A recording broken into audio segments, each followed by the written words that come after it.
Good to see you. You did not cancel. I want our audience to be very clear about this. And by the way, I give you a lot of credit because you know you're walking into the lion's den at UC Berkeley. You did not cancel. Tell us what happened. Well, Berkeley, as you know, all along, they've been changing their position every 5 minutes. It's like a game of musical chairs, and whenever the music stops, the answer is no, she can't speak. My allies, whom I love, were on the same side, but they ran away, they gave in, and then there was nothing I could do. I think we had carried this pretty far. The final lawsuit, which is a great lawsuit, didn't request an order from a judge. In joining Berkeley to provide a speaking place for me, and the factual record was fabulous.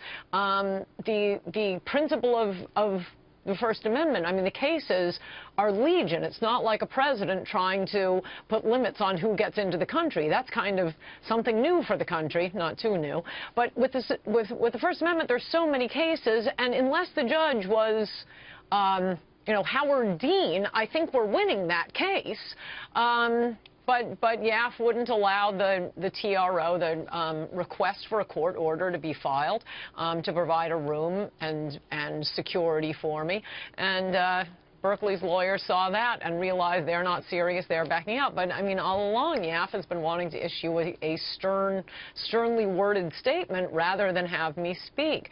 Starting with the requirements Berkeley put on, you remember that was the first step of this, that they would never put on a liberal speech. It had to be in the daytime. It had to be only students. They wouldn't announce the venue, and they kept saying, oh, this is outrageous, let's issue a statement. And I kept saying, no, I want to speak. Just keep agreeing. Just say yes, yes, yes. But at the end, YAF pulled out, said they wouldn't be associated with anything I did at Berkeley, and they wouldn't let the college Republicans bring a separate action either. So, I mean, even finding another lawyer, which I did, finding funding, what can you do? There's a great irony here. Berkeley is supposed to be the home of freedom of speech, the freedom of speech and freedom of expression. Do you agree with my point that there's a bigger issue here, that what I call liberal fascism and this intolerance towards any conservative? Look, there really is only one network that is fair to the president in terms of television, and it's Fox. You are friends with many of my fellow radio talk show hosts, and I believe all of us are a target as well. Do you agree that this is now an orchestrated, funded effort? I know people are paid to tape my show 4 hours a day in the hopes that I'll say something stupid that they can get me fired on. Do you think it's that bad? Is this a real, clear, present danger? That's fantastic. I hope they're listening to my segments on so your show, I. Sean. They are. Don't worry. They might learn something, which the Berkeley students will not learn. Yes, although, I mean, I would say that what I'm frustrated with right now is I think the GOP should change their motto to next time. We'll fight this next time. We'll show them how good we are this time. No, we want to win now, whether it comes to judges. Ruth Bader Ginsburg gets, you may Google it, about 98 votes from the Republicans, and Clarence Thomas, 52. Gorsuch barely slips through.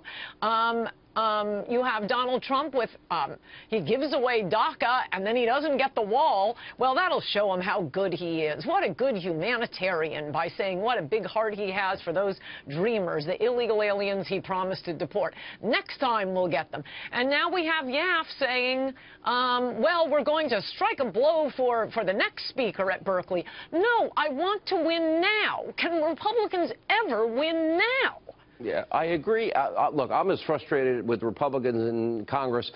Finally, it looks like they have a deal on the health care bill. It took forever, and it took the Freedom Caucus to get it done. I want to just circle back on this, though. I believe that one of the reasons you're so hated over the years, you're iconoclastic, you're funny, you're smart, and you represent a threat to the left because you destroy them in every book you write and every column you write. Similarly, if you support Donald Trump, in the age of Trump, you're an enemy. You've got to be silenced. This is not a game they're playing here. They want you destroyed. I honestly feel that you going there, and I told you this personally, is a real danger because they're so crazy. So I just think this is getting bigger and bigger and worse in the age of Trump.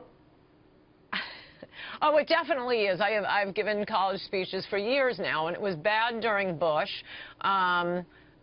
and then there was nothing during Obama, I think because college leftists didn't know what their chant should be. They needed a chant, like Bush lied, kids died, and they didn't have a chant for it. So Obama years those were the easiest thing ever.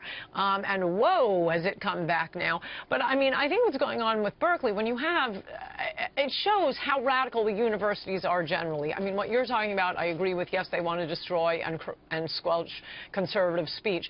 But there is a separate issue with the universities right now. When you have Bernie Sanders, Elizabeth Warren, Howard, Bill Maher, Joy Behar, and so on and so forth, when they're all saying, oh, get over yourselves, Berkeley, we have a First Amendment. People have fought and died for the right to free speech. Of the college Republicans, really, in this case, they're a student group. I'm not just, you know, some homeless person wandering onto the square, but I'd be allowed to speak then, too. They are really outside the mainstream. They are publicly funded. Forget that this is where the free speech movement started. The amount of money they get from the state and the federal government, but all of the people who should have been standing up for the First Amendment here all ran away with their tails between their legs. Unbelievable. And by the way, I do think it is possible that today is Wednesday, Thursday, the Berkeley campus will be the safest place on the face of the earth because so many people were flying in to defend me. I give you a lot of credit. Maybe we ought to bring every conservative out to Berkeley, and we'll have a big conservative forum out there, and let's see how they deal with that. And I admire your courage. Thanks for being with us, sharing your story.